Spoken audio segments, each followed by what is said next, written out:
what they call the Magnificent Seven, and there's the rest, the many other thousands of companies, and it's really feel like two worlds. So those seven have done well, and for good reasons, because their intrinsic performance has been really outstanding. I mean, it's unbelievable when you look at the results of NVIDIA this year. I mean, they're growing at 100%, and they are $1 trillion market cap. So I don't think in history such a large company has grown at those kind of growth rates. So it's unbelievable.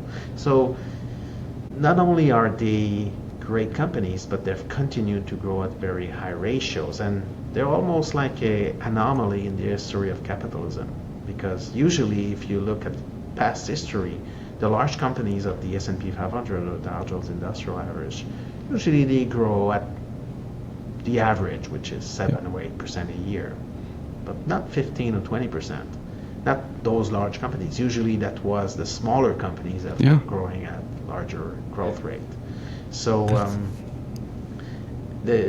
so those seven companies, none, of course, are growing fast, but the P ratio are much higher than the other companies in the S&P 500, for instance. I don't have the numbers on the top of my head, but I would say that probably the top four, which is what Apple, Microsoft, Amazon, and NVIDIA, probably their P ratio is in the high 30s, so let's say 35, 36 times earnings.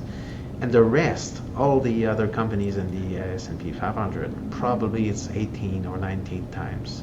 So 18, 19 times is reasonable, is really similar to past valuation for the S&P 500.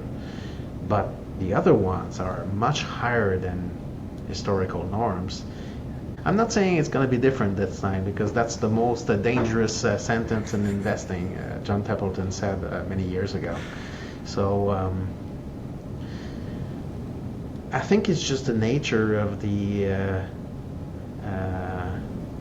economic world that at some point those companies won't be able to grow 20% a year or 15% a year, because they're so big at some point. I don't know when it's going to reach that point, but